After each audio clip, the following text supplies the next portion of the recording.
नमस्कार दोस्तों, स्वागत है आपका अपने YouTube चैनल पे गुरु कृपा ऑनलाइन क्लास में।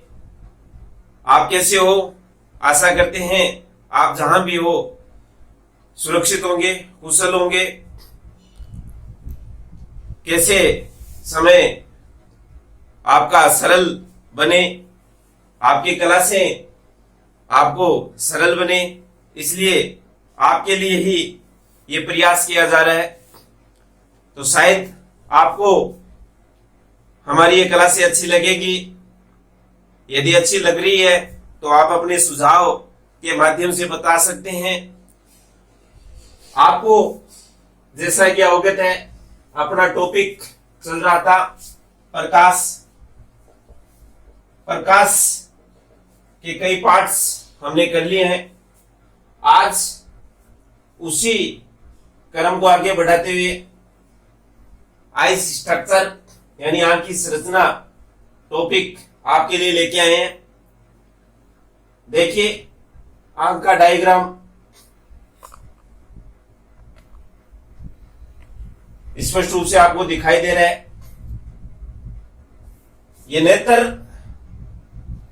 एक कैमरे की तरह काम करता है जो हमें इस संसार के जो विभिन्न रंग हैं, इन रंगों को देखने में मदद करता है। हमारे नेत्र का जो गोलक होता है, इस गोलक का जो व्यास होता है ये 2.5 सेंटीमीटर होता है। कितना? 2.5 सेंटीमीटर। याद रह जाएगा दोस्तों, हमारे नेत्र गोलक का व्यास कितना होता है? 2.5 सेंटीमीटर होता है। नेत्र की संरचना जैसा कि आपको दिखाई दे रही है। नेत्र 3 झिल्लियों के आवरण से घिरा रहते हैं, जिन्हें अपन श्वेत पटल, रक्तक पटल और दृष्टि पटल कहते हैं। दृष्टि पटल का ही दूसरा नाम रेटिना होता है। नेत्र के सबसे ऊपरी झिल्ली या परत जिसे होती है अपन कहते हैं श्वेत पटल कहते हैं। श्वेत पटल के नीचे की सतह को रक्तक पटल कहते हैं। ये रक्तक पटल नेत्र को ऑक्सीजन व पोषण देने का कार्य करती है। रक्तक पटल के नीचे जो परत होती है ये दृष्टि पटल या इसे रेटिना कहते हैं। हमारे नेत्र में जो प्रकाश प्रवेश करता है, उस प्रकाश अपने नेत्र लेंस, ये अपना लेंस जिसे अपन अभिनेत्र लेंस भी कहते हैं, नेत्र लेंस से प्रकाश का आपूर्तन होने के बाद में यह प्रकाश अपना प्रतिबिंब इस दृष्टि पटल या रेटिना पे ही बनाता है। दृष्टि पटल पे जो प्रतिबिंब बनते हैं उनकी प्रकृति वास्तविक व उल्टे प्रतिबिंब बनाते हैं। प्रतिबिंब कहां बनता है नेत्र में? दृष्टि पटल जिसे अपन रेटिना कहते हैं। आगे की बात करें, नेत्र के सबसे बाहर एक पतली झिल्ली का आवरण होता है जिसे कोर्निया या स्वच्छ मंडल कहते हैं। नेत्र में प्रवेश करने वाले प्रकाश का अधिकांश अपवर्तन, क्या कहा मैंने? नेत्र में प्रवेश करने वाले प्रकाश का अधिकांश अपवर्तन कोर्निया या जिसे अपन स्वच्छ मंडल भी कहते हैं से होता है। इस कोर्निया के पीछे एक गहरा पेशीय डायफ्राम संरचना होती है जिसे परितारिका कहते हैं। क्या कहते हैं? परितारिका। इस परितारिका क्या करती है? हमारे नेत्र में जो पुतली स्थित होती है, इस पुतली के साइज को यानी आकार को नियंत्रित करती है। परितारिका क्या करती है? पुतली के आकार को नियंत्रित करती है। और ये पुतली क्या करती है? पुतली हमारे नेत्र में प्रवेश करने वाली प्रकाश की मात्रा को नियंत्रित करती है। पुतली हमारे नेत्र में प्रवेश करने वाले प्रकाश की मात्रा को नियंत्रित करती है। जैसे अपन तेज रोशनी में बैठे हैं, अचानक रोशनी का गमन यदि बंद हो जाए तो एकाएक अपने को दिखाई नहीं देता और अपने को कुछ सेकंडों के बाद में फिर सामान्य रूप से दिखाई देने लगता है। इसी प्रकार अपन तेज रोशनी से अंधेरे कमरे में जाए तो भी अपने को एकाएक दिखाई नहीं देता, लेकिन कुछ सेकंडों के बाद में अपने को दिखाई देने लगता है। तो इसका कारण इस प्रकाश की जो मात्रा का जो निर्धारण होता है ये पुतली करती है। पुतली हमारे नेत्र में प्रवेश करने वाली प्रकाश की मात्रा का नियंत्रित करता है।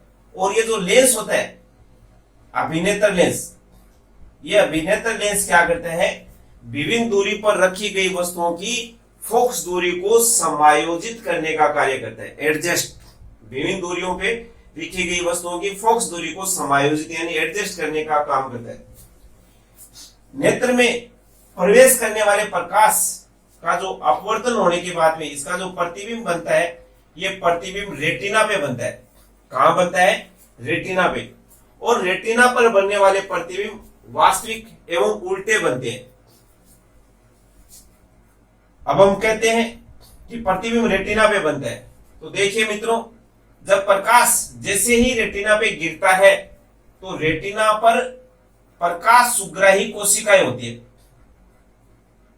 अपन यूं कल्पना करते हैं ये प्रकाश सुग्राही कोशिका होती है। जैसे ही रेटिना पे प्रकाश आपतित होता है ये प्रकाश सुग्राही कोशिकाएं सक्रिय हो जाती है, एक्टिव हो जाती है और एक सिग्नल यानी एक संकेत उत्पन्न करती है। ये सिग्नल या संकेत रासायनिक संकेतों के रूप में प्रकाश नाड़ी के माध्यम से हमारे मस्तिष्क के पास पहुंचता है। कहां पहुंचता है? रासायनिक रूप से ये कन्वर्ट होकर ये संकेत प्रकाश नाड़ी के माध्यम से मस्तिष्क के पास पहुंचता है। मस्तिष्क इन संकेतों की व्याख्या करता है और पुनः जो अपना जो प्रतिबिंब होता है जिसको अपन उल्टे देखते हैं उसको सीधा बनाता है। इसके अलावा हमारे दो नेत्र होते हैं तो प्रतिबिंब दोनों नेत्रों में बनता है। तो मस्तिष्क क्या करता है, दोनों प्रतिबिंबों को अपने को एक ही दिखाता है। इसके अलावा आपने देखिए लेंस और दृष्टि पटल के बीच में एक द्रव भरा रहता है जिसे काचाप द्रव कहते हैं। इसी प्रकार कोर्निया और लेंस के बीच में एक द्रव भरा रहता है जिसे जलीय द्रव कहते हैं। ये जलीय द्रव क्या करता है, ये द्रव नेत्र को पोषण प्रदान करता है। इसके अलावा इसके आकार को कंट्रोल यानी आकार को नियमित बनाए रखने का काम करता है। तो ये आपको नेत्र की संरचना समझ में आ गई होगी, ठीक है।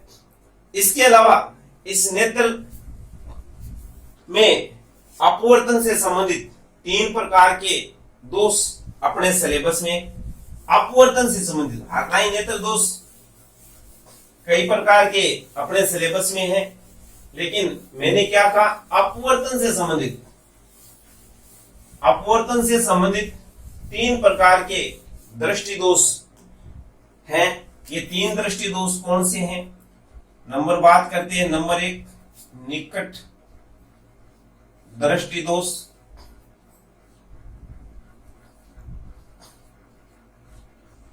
दूर दृष्टि दोष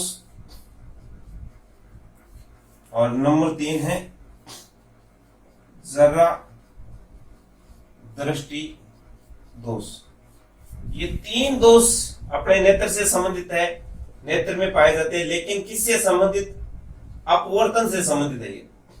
प्रकाश के अपवर्तन से संबंधित ये 3 प्रकार के दृष्टि दोष पाए जाते हैं। निकट दृष्टि दोष, दूर दृष्टि दोष और जरा दूर दृष्टि दोष जिसे कहते हैं, जरा दृष्टि दोष भी कहते हैं या आप इसको जरा दूर दृष्टि दोष भी कह सकते हैं। तो अपन एक एक की चर्चा करते हैं। सबसे पहले अपन लेते हैं निकट दृष्टि दोष।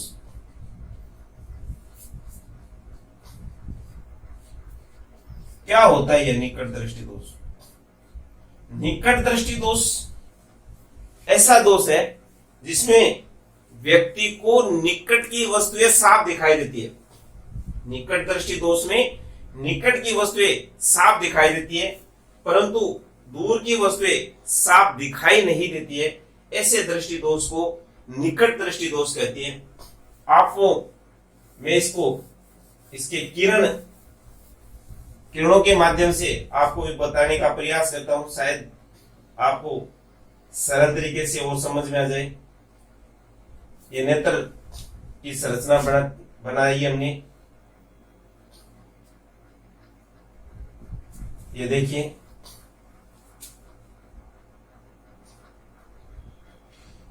स्वस्थ नेत्र का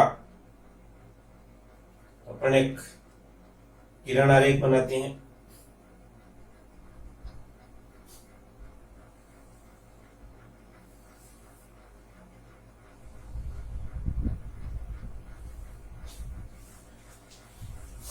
स्वस्थ जब नेत्र होते हैं तो अपना प्रतिबिंब कहां बनता है? रेटिना पे बनता है। और प्रतिबिंब रेटिना पे जब बनता है तो अपने को निकट की वस्तुएं भी साफ दिखाई देती है और दूर की वस्तुएं भी साफ दिखाई देती है। ये निकट बिंदु और दूर बिंदु क्या होता है, इस दृष्टि दोष बताने के बाद में अपन इस पर चर्चा करेंगे। निकट बिंदु क्या है, दूर बिंदु क्या है। तो व्यक्ति का नेत्र यदि स्वस्थ है तो प्रतिबिंब रेटिना पे बनता है, और जब प्रतिबिंब रेटिना पे बनता है तो अपने को दूर की वस्तुएं और निकट की वस्तुएं स्पष्ट रूप से दिखाई देती है। स्वस्थ नेत्र है। अब इसको मैं निकट दृष्टि दोष जब होता है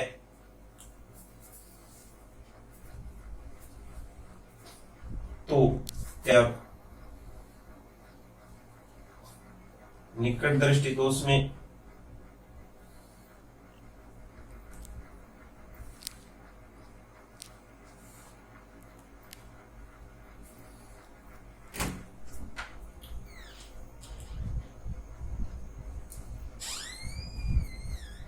इस निकट दृष्टि दोष में क्या होता है, ये जो प्रतिबिंब होता है, ये प्रतिबिंब रेटिना पर न बन के रेटिना के पहले बन जाता है। प्रतिबिंब रेटिना पर न बन के रेटिना से पहले ही बन जाता है, इसीलिए यह दृष्टि दोष उत्पन्न होता है। तो इसका निवारण क्या करें अपन? इसके निवारण के लिए अपन यदि निकट दृष्टि दोष से पीड़ित व्यक्ति को यदि चश्मे के रूप में अवतल लेंस का उपयोग कर लें तो इस दोष का निवारण किया जा सकता है। क्योंकि अवतल लेंस क्या करता है, प्रकाश किरणों को फैला देगा और फैलाने से जो प्रतिबिंब होता है वो प्रतिबिंब पुनः रेटिना पे ही आ जाएगा और इसी कारण उसको दूर की वस्तुएं भी आसानी से दिखाई देने लगेगी। समझ में आ गया होगा। निकट दृष्टि दोष में क्या होता है कि प्रतिबिंब होता है वो रेटिना पर न बन के रेटिना से पहले बन जाता है, इसलिए व्यक्ति को निकट की वस्तुएं तो साफ दिखाई देती है परंतु दूर की वस्तुएं साफ दिखाई नहीं देती है।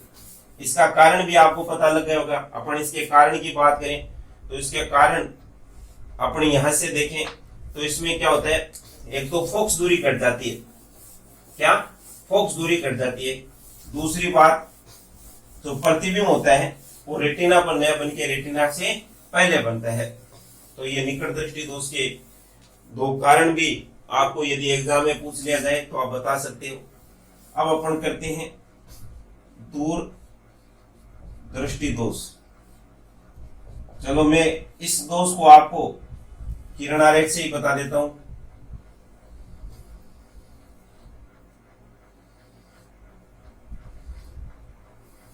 सबसे पहले अपन स्वस्थ नेत्र का डायग्राम बनाते हैं।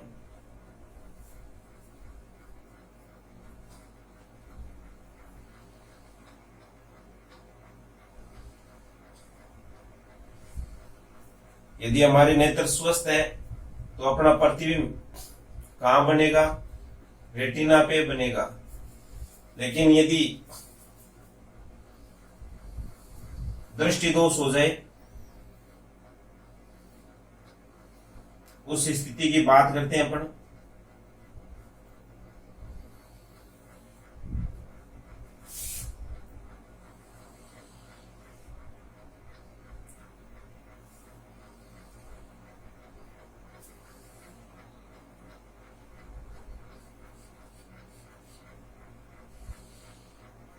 यदि ये दृष्टि दोष हो जाता है व्यक्ति को, कौन सा? दूरदृष्टि दोष। तो ये दूरदृष्टि दोष युक्त नेत्र हमने बनाए। तो इस दृष्टि दोष में क्या होता है? स्वस्थ व्यक्ति के नेत्र में प्रतिबिंब रेटिना पे बनता है, और रेटिना पे जब प्रतिबिंब बनता है तो व्यक्ति को निकट व दूर की वस्तुएं आसानी से दिखाई देती है। लेकिन जब प्रतिबिंब रेटिना के पीछे बने, प्रतिबिंब रेटिना के पीछे बने, तो उस स्थिति में व्यक्ति को दूर की वस्तुएं तो साफ दिखाई देती है, परंतु निकट की वस्तुएं यानी पास की वस्तुएं साफ दिखाई नहीं देती है। ऐसे दृष्टि दोष को दूरदृष्टि दोष कहते हैं। इस दोष का निवारण के लिए अपने को क्या करना है? उत्तल लेंस का उपयोग करना पड़ेगा। कौन से लेंस का? उत्तल लेंस का। क्यों करते हैं अपन उत्तल लेंस? क्योंकि अपना अभिनेत्र लेंस है, ये प्रकाश किरणों को अधिक अपसरित कर देता है, यानी फैला देता है। इसलिए जो प्रतिबिंब होता है वो रेटिना बन के रेटिना के पीछे जाके बनता है। तो अपन एक कोई ऐसा तरीका इजाद करेंगे जिससे ये जो प्रकाश की किरणें हैं इतनी फैलने के बजाय ये यहां तक ही अभिसरित यानी इकट्ठी हो जाए। कहां पे? रेटिना पे। तो यदि अपन इसमें उत्तल लेंस, मैं आपको यही बताने की कोशिश करूंगा, शायद आपको इजी वे से समझ में आ जाए, नहीं तो आप इसका एक अलग किरण आरेख बना सकते हैं।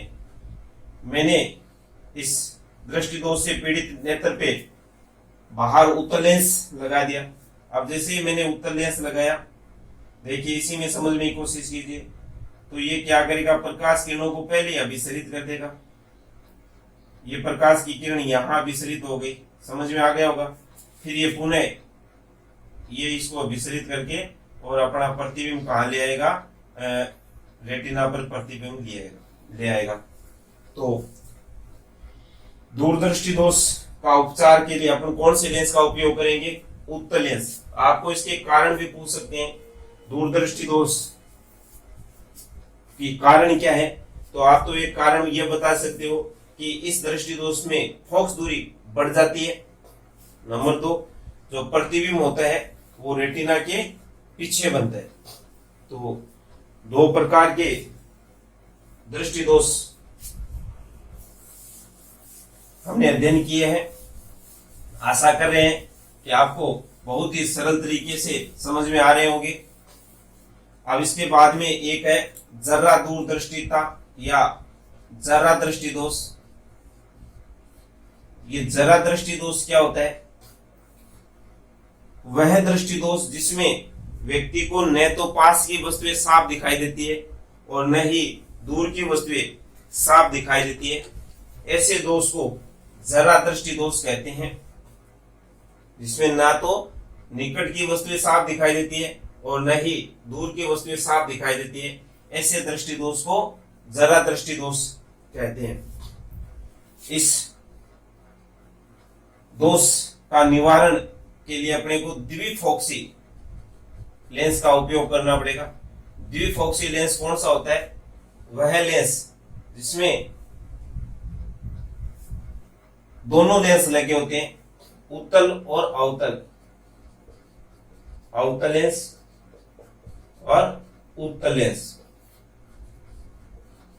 जिसमें दोनों लेंस लगे होते हैं उसे क्या कहते हैं? द्विफोक्सी लेंस। तो जर्रा दृष्टि दोष में अपन द्विफोक्सी लेंस युक्त चश्मे का उपयोग करते हैं। अब अपने को एक बिंदु आया था, निकट बिंदु क्या है और दूर बिंदु क्या है। निकट बिंदु और दूर बिंदु को समझने के लिए अपने को एक टॉपिक समझना पड़ेगा जिसका नाम है समजन क्षमता। समजन क्षमता। ये समजन क्षमता क्या चीज होती है? ये लेंस की ऐसी क्षमता होती है जिसके कारण नेत्र लेंस विभिन्न दूरी पर रखी गई वस्तुओं की फोकस दूरी को समायोजित यानी एडजस्ट कर लेता है। नेत्र लेंस विभिन्न दूरी पर रखी गई वस्तुओं की फोकस दूरी को जब एडजस्ट करता है उसी को अपन क्या कहते हैं? समजन क्षमता कहते हैं। आपने एक बात नोटिस की होगी, अपन नेत्र के बहुत पास यदि कोई किताब लेके यदि पढ़ना चाहे तो अपन उसके अक्षरों को स्पष्ट रूप से पढ़ नहीं सकते, और यदि अपन ज्यादा दबाव डालें तो क्या होगा? हमारा मस्तिष्क में तनाव उत्पन्न हो जाएगा, अपनी आंखें दुखने लगेगी। हमारे नेत्र 25 सेंटीमीटर से दूर की वस्तुओं को आसानी से पढ़ सकता है।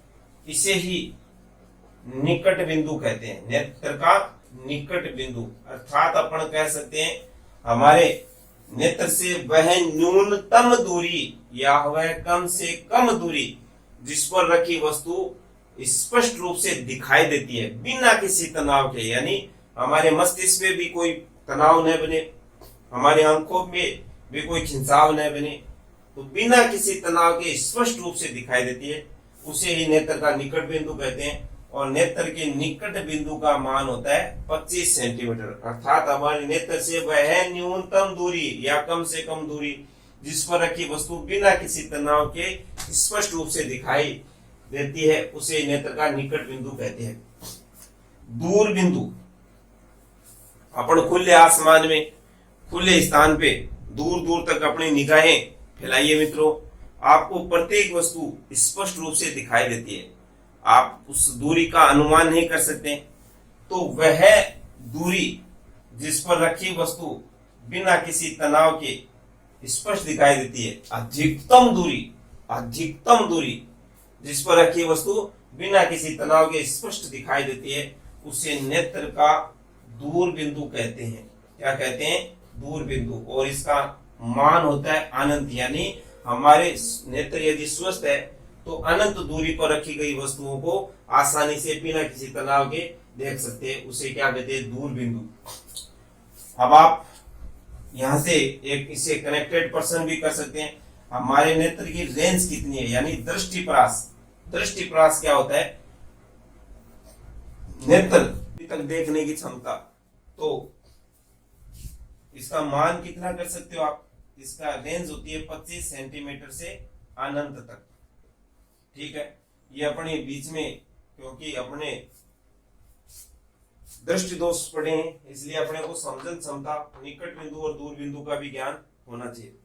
अब एक अपना दृष्टि दोष में, क्योंकि वो दृष्टि दोष मैंने अलग क्यों बताए, क्योंकि ये प्रकाश के अपवर्तन से संबंधित दृष्टि दोष है।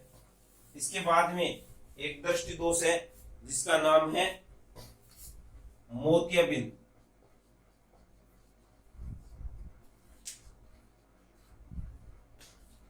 ये मोतियाबिंद क्या होता है? ये नेत्र दोष व्यक्ति की आयु बढ़ने के कारण होता है। आयु बढ़ने से, यानी अधिक उम्र के व्यक्तियों को ये रोग होने की संभावना अधिक होती है। इसमें होता है क्या है, जो नेत्र का जो क्रिस्टलीय लेंस होता है, क्रिस्टलीय लेंस ये दूधिया या धुंधला हो जाता है। दूधिया या धुंधला होने की स्थिति को क्या कहते हैं? मोतियाबिंद कहते हैं। और इस दोष का निवारण शल्य चिकित्सा के द्वारा किया जाता है। आजकल आधुनिक चिकित्सा पद्धति में लेजर तकनीक का उपयोग करके भी इस मोतियाबिंद का इलाज किया जा सकता है। शल्य चिकित्सा, आपको सामान्यतः 1 नंबर का क्वेश्चन पूछा जाता है कि मोतियाबिंद का उपचार लिखिए, तो आप क्या लिखोगे? शल्य चिकित्सा। तो ये दृष्टि दोष हो गए। इसके बाद में एक दृष्टि दोष और है जिसका नाम है दृष्टि वैषम्य दोष।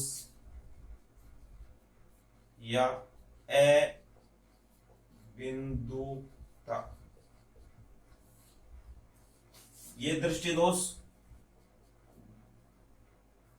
नेत्र गोलक की गोलाई में अनियमितता के कारण होता है। नेत्र गोलक की गोलक जो गोलाई होती है, गोलक है ना, उसकी जो गोलाई होती है उसमें अनियमितता के कारण ये दोष होता है। ऐसे दृष्टि दोष से पीड़ित व्यक्ति को ऊर्ध्वाधर और क्षैतिज रेखाओं में ये विभेदन नहीं कर सकता। ऊर्ध्वाधर और क्षैतिज रेखाओं में ये विभेदन नहीं कर सकता। इस दृष्टि दोष का जो निवारण है या उपचार है, उपचार बेलनाकार लेंस का उपयोग करके इस दोष का निवारण किया जा सकता है। तो ये मैंने मानव नेत्र की संरचना, नेत्र से संबंधित अपवर्तन से संबंधित दृष्टि दोष बता दिए। इसके अलावा जो दृष्टि दोष है, मोतियाबिंद है, दृष्टि वैषम्य दोष या अबिंदुता दोष है, वो बताया। निकट बिंदु, दूर बिंदु क्या होते हैं तो होता है। अब इस टॉपिक से संबंधित एक ट्यूशन शेष रह गया है और ये टॉपिक पूरा टॉपिक हमने जो स्टार्ट किया है ये पूरा आज संपूर्ण समाप्त हो जाएगा। इससे संबंधित आपके कोई भी प्रकार के प्रश्न पूछने तो आप कमेंट बॉक्स में कमेंट करके आप मेरे से प्रश्न पूछ सकते हैं, आपको वहां जवाब मिल जाएगा। या नेक्स्ट वीडियो में जो भी आप पूछोगे उसके बारे में निवारण किया जाएगा। एक चीज जो रह गई, लेंस क्षमता।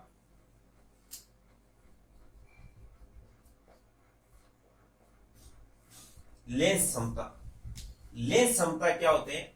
लेंस द्वारा प्रकाश किरणों को अभिसरित या अपसरित करने की क्षमता को लेंस क्षमता कहते हैं।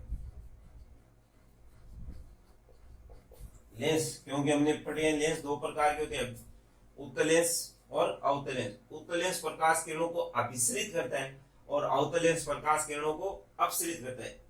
तो लेंस, कोई भी लेंस, उत्तल लेंस है वो प्रकाश किरणों को अभिसरित करता है, तो हमने कहा लेंस प्रकाश किरणों को अभिसरित या अपसरित करने की क्षमता को लेंस क्षमता कहते हैं।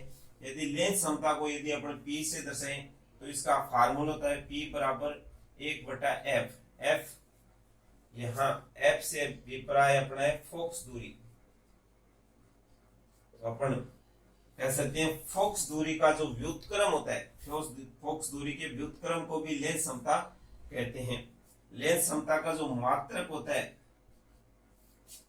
ये होता है डायोप्टर, जिसे अपन D से दर्शाते हैं, डायोप्टर या बुक्स में आपको डायोप्टर शब्द भी मिलेगा, डायोप्टर या डायोप्टर D। उत्तल लेंस की लेंस क्षमता होती है धनात्मक, इसलिए इसकी मात्रक होता है +D इसमें, और अवतल लेंस की लेंस क्षमता होती है ऋणात्मक, तो मात्रक अपन -D बताएंगे। तो मित्रों, आज का टॉपिक आपको कैसा लगा? यदि आपको मेरा पढ़ाने का तरीका अच्छा लग रहा है तो आप अपने सुझाव कमेंट में लिखकर हमें बताइए। आपके सुझाव के आधार पर जो कमियां उनको दूर किया जाएगा, आपकी जो समस्या है उनका समाधान किया जाएगा। यदि आपको आज का वीडियो अच्छा लगा है तो लाइक कीजिए, शेयर कीजिए, सब्सक्राइब कीजिए। अजय सब्सक्राइब के पास में जो घंटे का निशान है उस निशान को भी आप दबाइए। धन्यवाद। जय हिंद।